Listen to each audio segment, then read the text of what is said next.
이제 11월 이제 또 후반부로 들어가고 있고요. 11월에는 우리가 또 큰 어떤 새생명 축제 포함해서 큰 행사도 있었지만 계절적으로 이제 가을에서 겨울로 들어갑니다. 가을에서 겨울 들어가면 일단 많은 생각을 하게 되죠, 그죠? 예, 낙엽이 떨어지면 쟤는 왜 떨어지나? 예, 나이를 또 하나 먹어가는 건가? 예, 제가 내년에 환갑이라 좀 느낌이 다릅니다. 예, 이제 한 바퀴 도는구나 이제 그런 생각이 드는데 또 11월에는 또 수능이 있었죠. 그래서 우리 중에 또 일부 형제 자매들은 또 수능 도전하고 하면서 야 이제 나의 미래 계획을 또 어떻게 세워야 될지 이런 여러 가지 고민들을 하게 됩니다.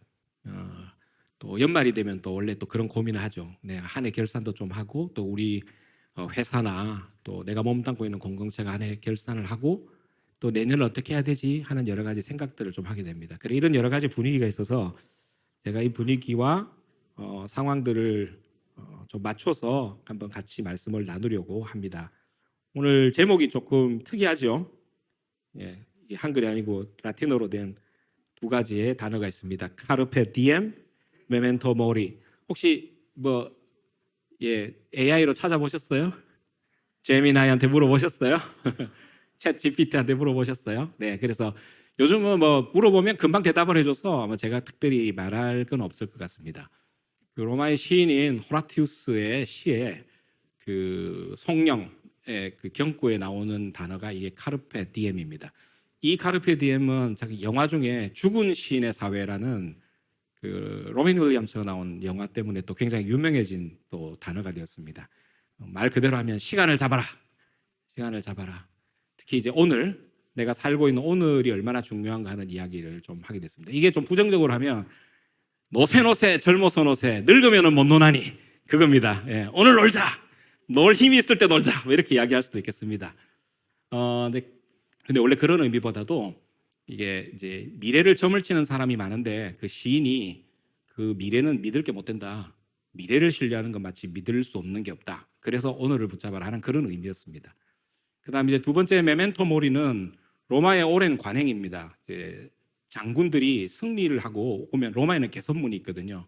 그 개선문에 이제 갈 때 우리 고린도후서에도 나와요. 그게 이제 포로로 잡혀온 자들에게 이렇게 이제 뭘 시키는 게 있어요. 포로로 잡혀온 자들에게 그 장군 개선한 장군의 월계관을 뒤에서 붙잡게 하면서 쉴 새 없이 이 말을 외쳐라 하는 그 말이 메멘토 모리입니다. 개선한 장군이 얼마나 의기양양하고 으쓱하겠어요. 이제 세상을 다 가진 것 같잖아요. 근데 이 개선 장군에게 노예들을 시켜서 하는 말이 뭔가 하면 네가 죽는다는 걸 기억해라. 네가 죽는다는 걸 기억하라. 이걸 계속 쉴 새 없이 뒤에서 외치면서 월계관을 이렇게 잡게 합니다. 기분 이상하겠죠, 그죠? 승리의 축제가 벌어지는 순간에 뒤에서는 계속 네가 죽는다는 것을 기억해라. 이걸 계속 외치는 그런 좀 특이한 장면. 이게 이제 로마의 전통이었습니다. 그래서 이렇게 이제 이 두 단어를 오늘 가지고 야고보서의 말씀을 가지고서 한번 연결을 좀 시켜보겠습니다. 11월, 12월이 되면 이 생각을 참 저는 개인적으로 많이 하게 됩니다. 오늘 야고보서 말씀은 이제 그 4장 13절에서 5장 6절까지인데 다 할 수는 없을 것 같고 일단 4장 13절에서 17절까지 말씀을 같이 좀 한번 나눠보도록 하겠습니다. 우리 그 유인물에도 있으니까 같이 한번 천천히 읽어볼까요? 13절에서 17절까지 윗단락입니다. 같이 한번 읽어보겠습니다. 시작. 들으라 너희 중에 말하기를 오늘이나 내일이나 우리가 어떤 도시에 가서 거기서 1년을 머물며 장사하여 이익을 보리라 하는 자들아 내일 일을 너희가 알지 못하는도다. 너희 생명이 무엇이냐? 너희는 잠깐 보이다가 없어지는 안개니라. 너희가 도리어 말하기를 주의 뜻이면 우리가 살기도 하고 이것이나 저것을 하리라 할 것이오늘 이제도 너희가 허탄한 자랑을 하니 그러한 자랑은 다 악한 것이라. 그러므로 사람이 선을 행할 줄 알고도 행하지 아니하면 죄니라. 요거 하고 이제 오늘 카르페 디엠 메멘토 모리를 한번 연결시켜서 같이 말씀을 좀 나누도록 하겠습니다.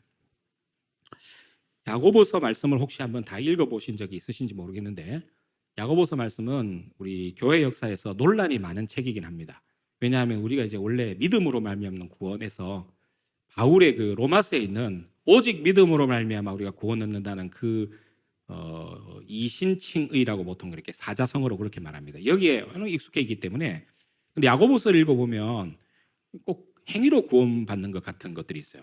거기 보면 믿음에 걸맞는 행위가 없으면 그 구원받을 수 없는 것처럼 이야기하는 이런 구절들이 많습니다. 그러나 이제 그것은 좀 오해고요.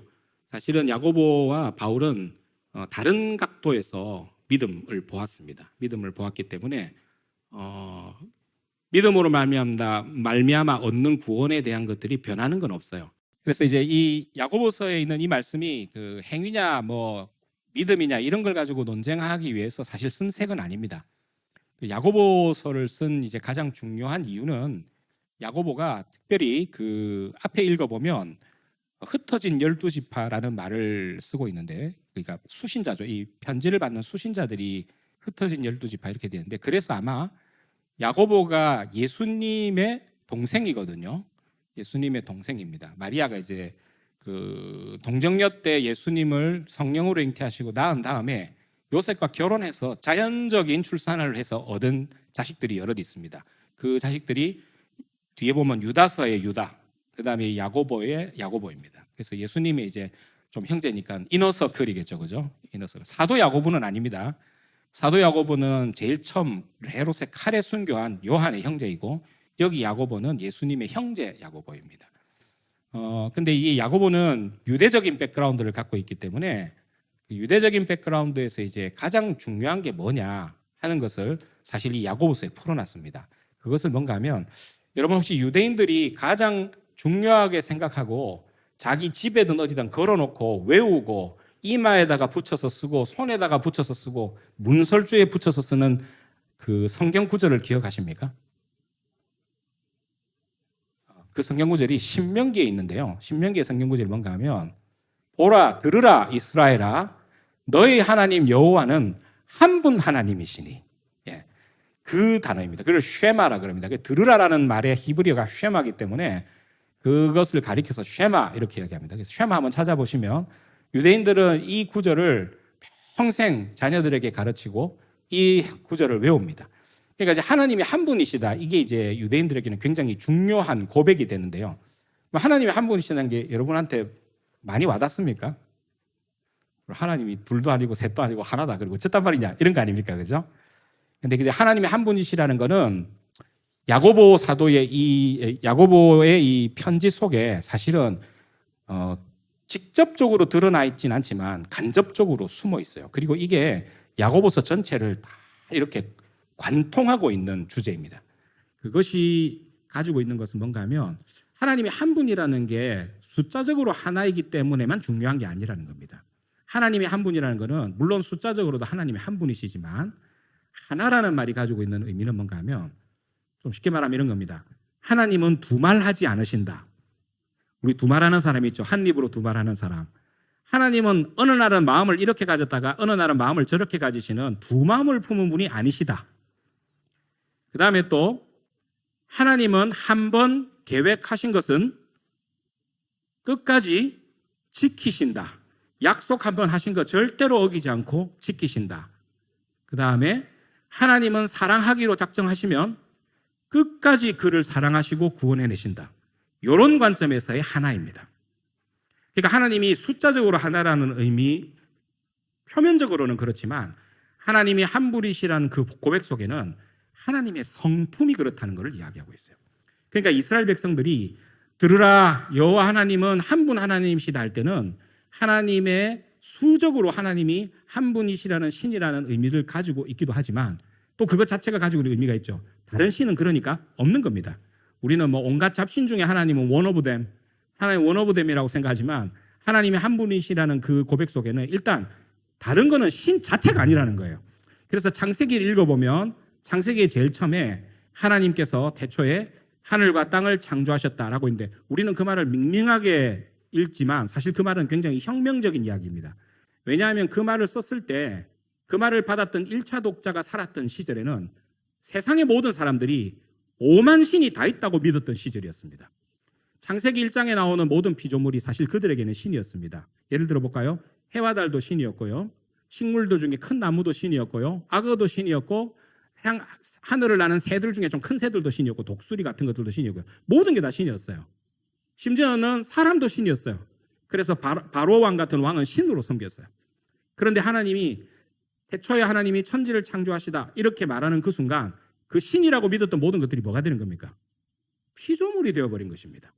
그래서 그것이 모든 세상 사람들에게 던져지는 굉장히 중요하고 혁명적인 이야기였어요. 그래서 하나님이 한 분이라는 말은 무슨 의미인가 하면 다른 신 아예 자체가 없는 거다, 그런 의미입니다. 그리고 아까 말씀드린 것처럼 그것은 숫자적인 문제일 뿐만 아니라 하나님의 성품이 들어가 있는데 그 성품 안에는 아까 이야기했던 것처럼 하나님은 한 입으로 두 말 하시는 분이 아니시고 하나님은 두 마음을 품어서 이랬다 저랬다 하는 분이 아니시고 하나님은 한 번 결심하신 것을 끝까지 지키시는 분이시고 하나님 우리 사랑하시는 것 절대로 포기하지 않으시는 분이시고 이게 다 하나라는 말 속에 다 들어가 있어요. 그리고 어떻는가 하면 하나님이 창조하신 세상은 하나님의 그 하나의 목적을 이루기 위해서 결국은 이 세상이 돌아간다. 즉 이 세상의 모든 법칙은 하나님의 단일하신 뜻, 하나님의 변치 않으신 뜻, 하나님의 뜻을 따라서 운행되고 그리고 그 목적을 향하여 달려가고 그리고 그 목적을 이루게 된다 하는 의미를 갖고 있습니다.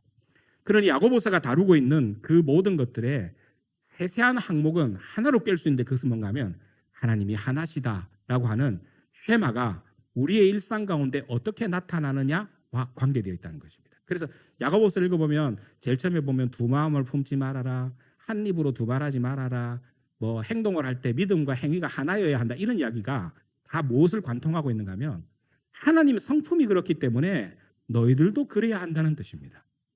왜냐하면 우리는 누구의 형상을 따라 지음을 받았다 그랬습니까? 창세기에 보면 하나님의 형상을 따라 지음을 받았거든요.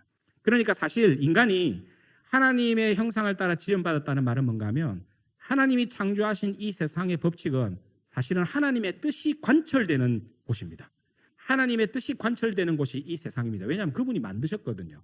그러니 세상이 어떻게 돌아가든 세상의 법칙이 어떻든 사람들이 이야기하는 건 별 관계없어요. 뭔가 하면은 결국은 하나님의 뜻이 이루어지는 것입니다. 우리가 주기도문에서 그거를 계속 사실은 기원하고 있죠. 우리 주기도문은 밥 먹는 데 쓰는 기도라고 생각이 쉽지만 주기도문은 사실 무서운 기도가 들어있습니다. 뭐죠? 뜻이 하늘에서 이루어진 것처럼 뜻이 땅에서도 이루어지는 것입니다.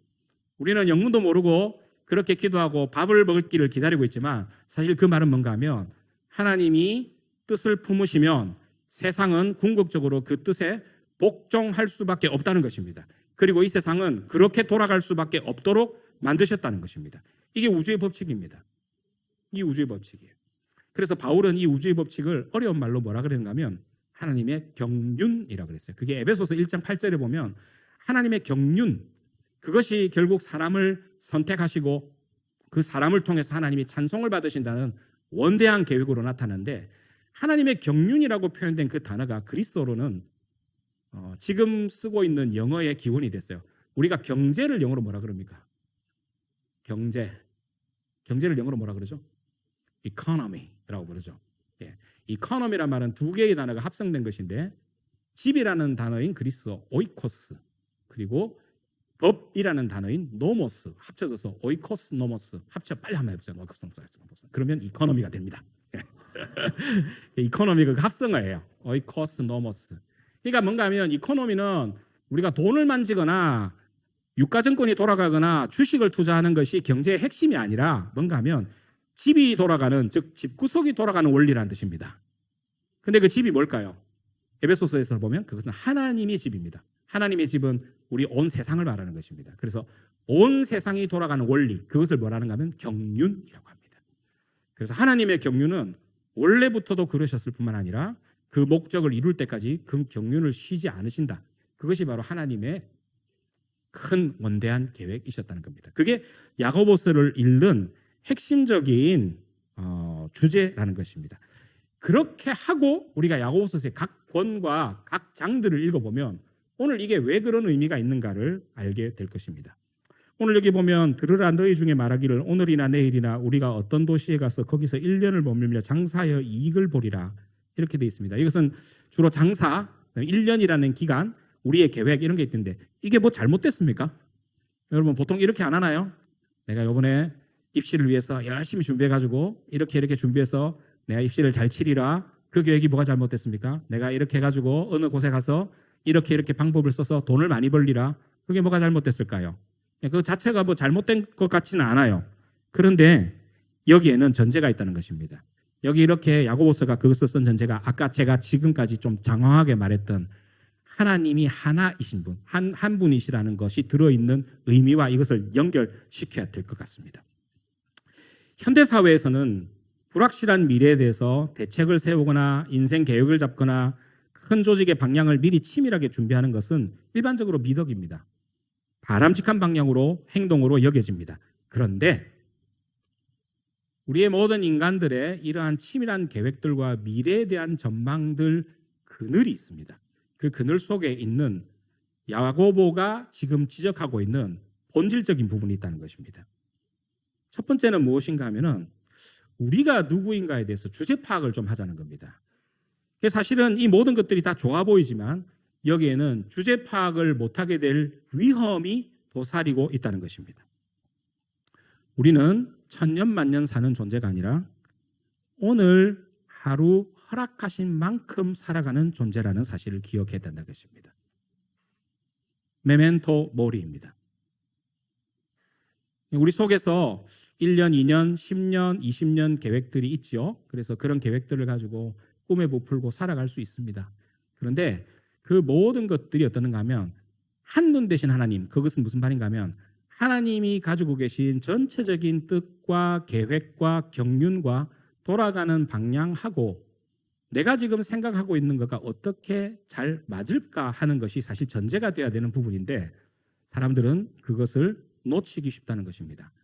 그것은 뭔가 하면 나의 뜻하고 하나님의 뜻은 기본적으로 보면 계속 충돌하는 부분들이 많다는 것입니다. 우리 인생에 하나님을 잃어버리고 나서 가장 확실한 것은 뭔가 하면 내 인생의 주인이 내가 되었다는 사실입니다. 우리가 선과 악을 알게 하는 물을 우리의 첫 번째 사람이 따먹었다는 말은 뭔가 하면 최종 결정권자도 나요.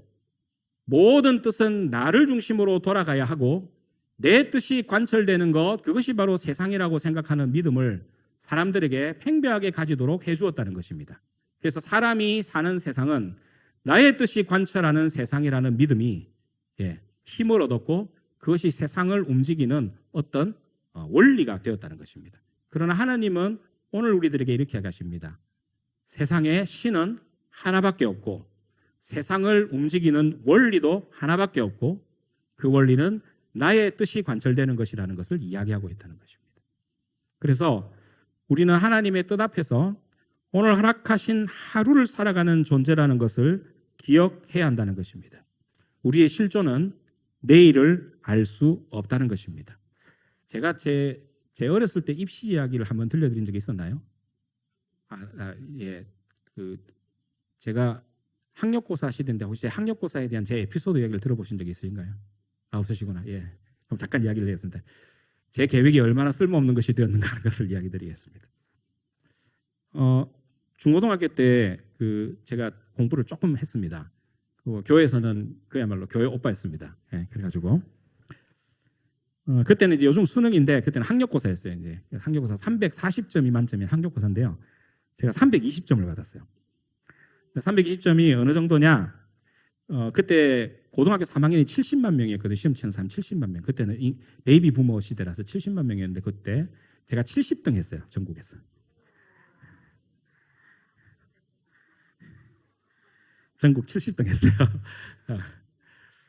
그러면 여기 있는 대로 하면 13절에 우리가 어느 도시에 가서 1년을 머물고 장사하고 뭐 이런 거 계획 있죠. 제 계획이 있었을까요? 없었을까요? 예, 있는 정도가 아니라 저는 평생 계획 다 잡아놨어요, 그때. 네, 이래가지고 공부하고 어느 대학 가가지고, 알죠? S자로 시작하는 대학.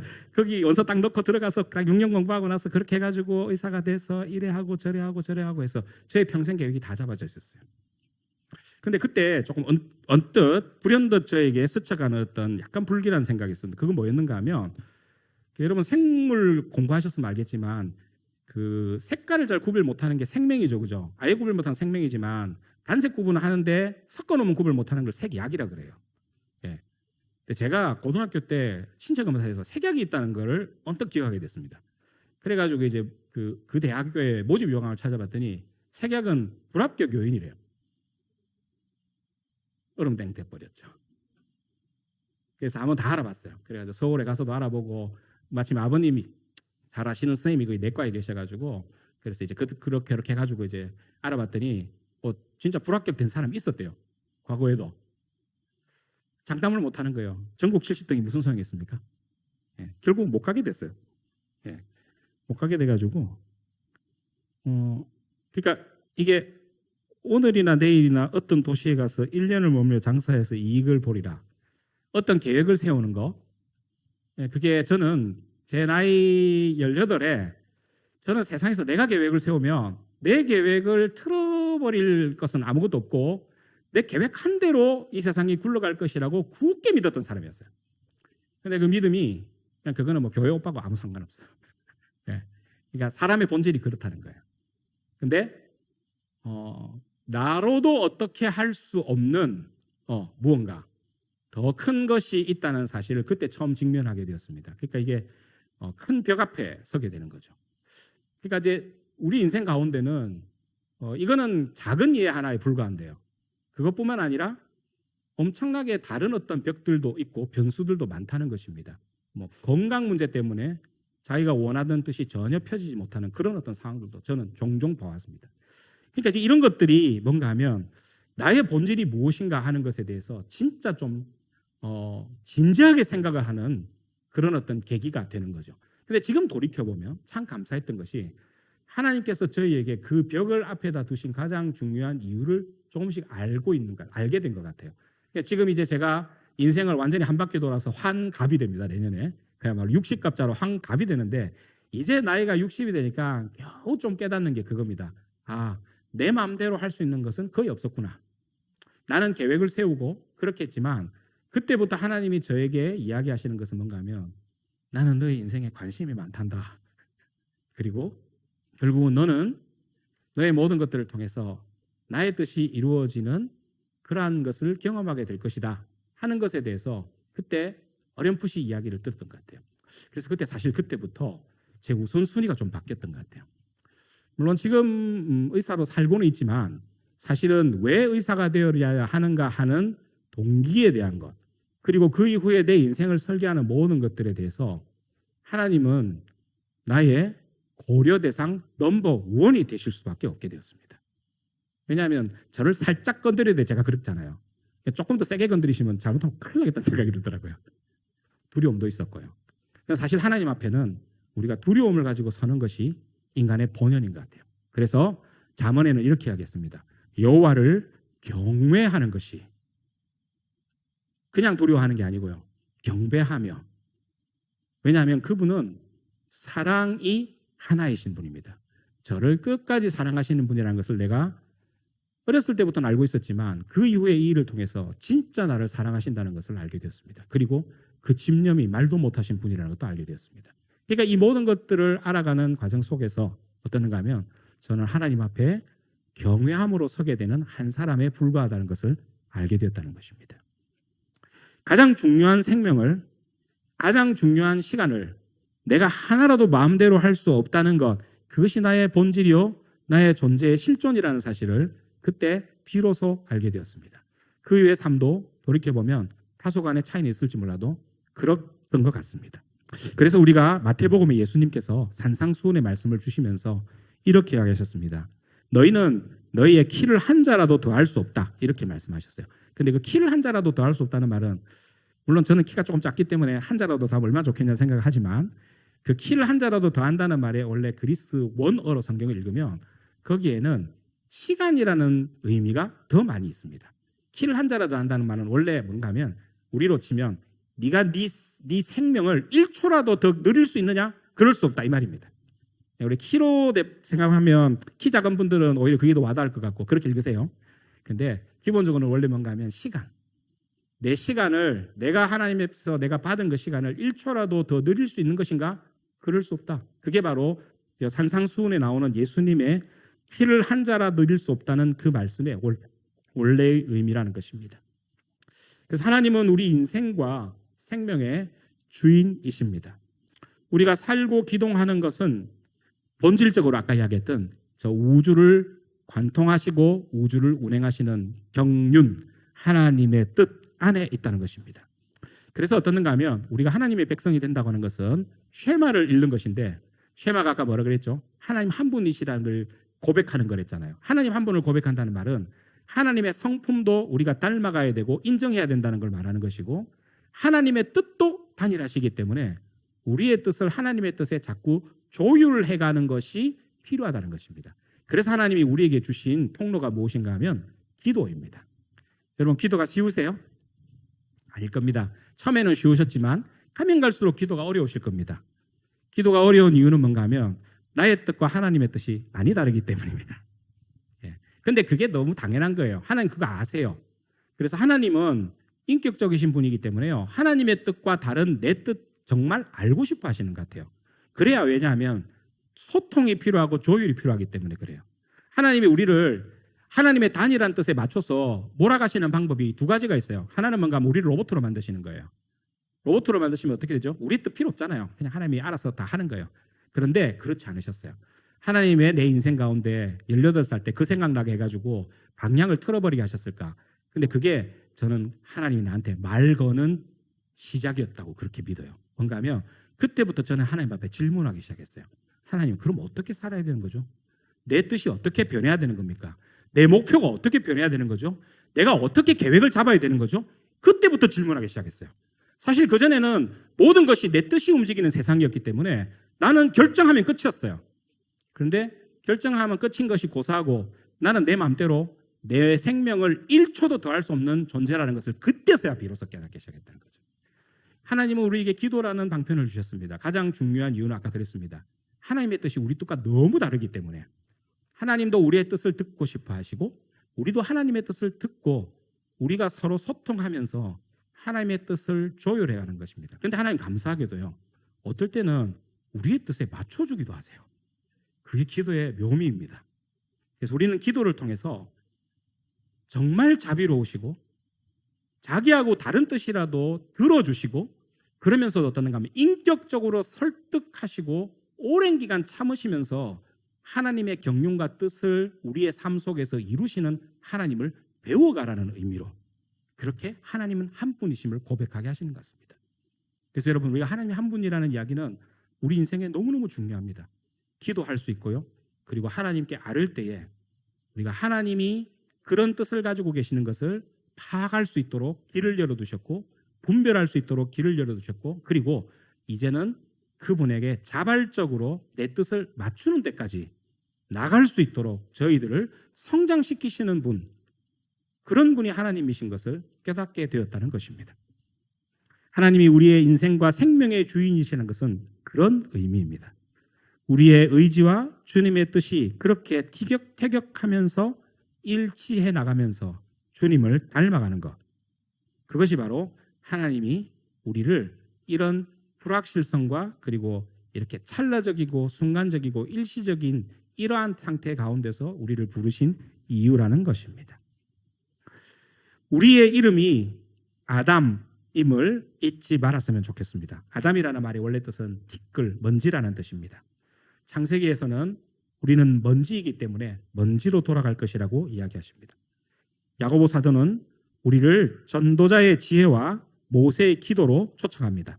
뜻과 의지는 그가 살아가고자 하는 미래의 모습인데 이 우주는 하나님의 뜻과 의지가 펼쳐지는 장이라는 것을 말씀을 통해서 배우게 되고, 우리는 그것을 우리의 일생 가운데 이렇게 확 들어온 이런 일들을 통해서 하나님의 뜻이 얼마나 중요하다는 것을 비로소 알게 되고 우리의 뜻과 하나님의 뜻을 조율하는 오랜 기도를 배우면서 살아가게 되었다는 것입니다. 여기 본문에 보면 그렇습니다.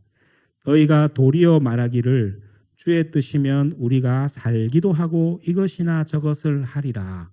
이게 바로 기도입니다.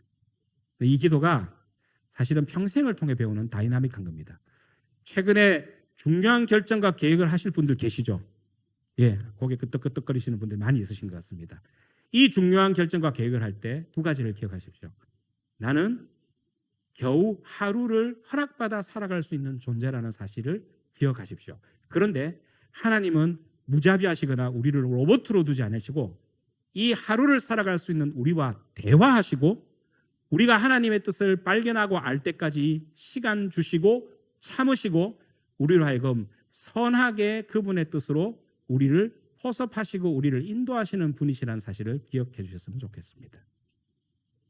주께서 허락하신 오늘 이 하루가 굉장히 중요합니다. 사실은 주님이 우리에게 오늘 허락하시자면 오늘은 굉장히 중요한 의미를 갖고 있습니다. 오늘은 시간으로의 24시간뿐만 아니라 주님과 우리가 만나는 지점입니다. 주님과 우리가 만나는 지점입니다. 내일도 아니고 어제도 아니고 오늘입니다. 그래서 뭔가 하면은 오늘 우리에게 주신 24시간 동안 우리가 꼭 찾아야 될 것은 뭔가 하면 하나님이 좋게 여기시는 것이 무엇일까를 계속 찾는 것이 카르페 디엠의 핵심입니다. 시간을 붙잡으라. 오늘의 이 시간 동안에 하나님은 나에게 있어서 무엇을 원하실까 하는 것들을 찾고 그것을 붙잡는 것, 그것이 카르페 디엠입니다. 믿지 않는 사람들은 카르페 디엠은 내일 죽을지도 모르니까 먹고 마시고 즐겁게 놀아보자, 놀아 땡겨보자가 카르페 디엠이지만 믿는 자들에게 카르페 디엠은 오늘 허락하신 24시간, 그것은 나에게 주어진 마지막 시간일 수 있는데 그 시간 동안 하나님의 뜻이 어떻게 내 삶 속에 이루어지는가를 내가 고민하고 최선을 다해 살아보자는 것입니다. 한계 속에서 우리가 할 수 있는 것이 바로 선이라는 것입니다. 역설입니다. 우리가 많은 시간 동안 선을 행하면 좋겠지만 사실 우리는 선을 행할 수 있는 기회가 오늘밖에 없다는 듯이 살아가는 도록 부름을 받은 자들이라는 것입니다. 근데 굉장히 재밌는 것은요, 하나님 이렇게 살아가는 방식으로 우리의 삶이 바뀌게 되면 하나님 진짜 우리의 삶을 기가 막히게 인도하신다는 것입니다. 제 인생 가운데도 그랬던 것 같습니다. 그래서 이렇게 그렇게 살아오다가 하나님의 뜻을 계속 묻다가 저는 어느 순간이 돼서 제가 일하고 살아가는 그 지점에서 하나님의 선교를 위해서 어떻게 살아가야 될까를 고민하고 묻는 지점에 서 있게 됐습니다. 그때가 나이 한 30대 초반이었고요. 새 아이의 아빠로 병원의 어떤 공직의사로 그렇게 살아갔던 때였습니다. 근데 그 질문이 계속 저에게 있었어요. 근데 하나님이 사람 보내주시고 그 다음에 부흥사경회에 이틀 동안 똑같은 말씀을 주시고 하는 여러 가지 길들을 통해서 저에게 귀를 열어주셨습니다. 그리고 그걸 따라서 또 그 다음을 준비하기 위해서 그렇게 내 인생의 방향을 바꿨던 그런 기억이 있습니다.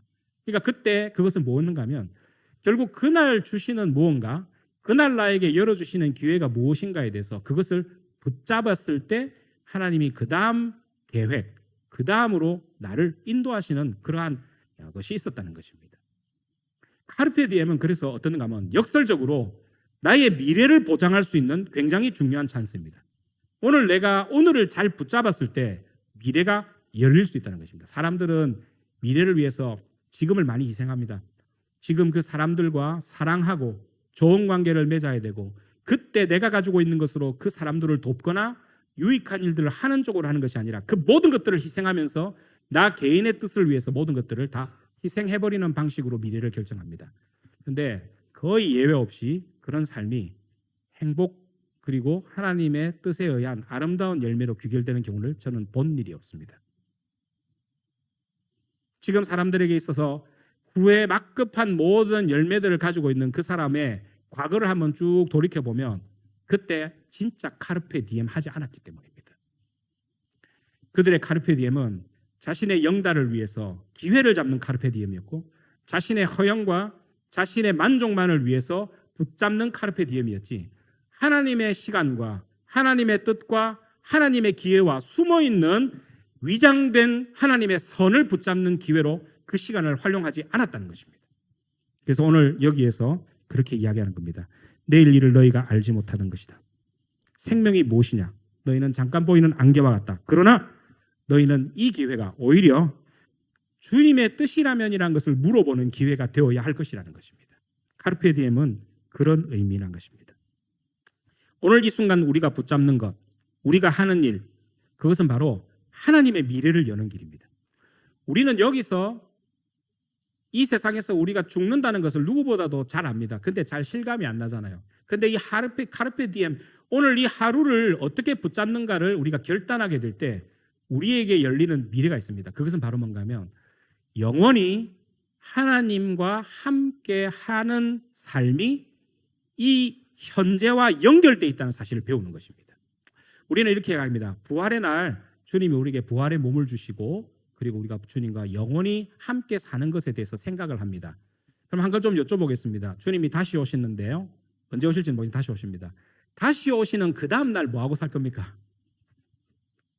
다시 오시는 날은 좋을 거예요. 근데는 축제날이니까 막 엄청나게 이제 야 신난다 하고 그럼 다시 오신 그 다음 날은 어떻게 살 거예요? 사실 중요한 건 그겁니다. 다시 오시는 날 그 다음 날 우리는 어떻게 살 것인가? 그 날의 운명이 오늘 내가 뭘 붙잡는가에 달려 있다는 것입니다. 우리가 우리 친구들을 새 생명 축제 때 초대하고 하는 것들 사실 카르페 디엠입니다. 저 친구에 있어서 하나님을 발견할 수 있는 시간이 오늘밖에 없을 수도 있지 않을까?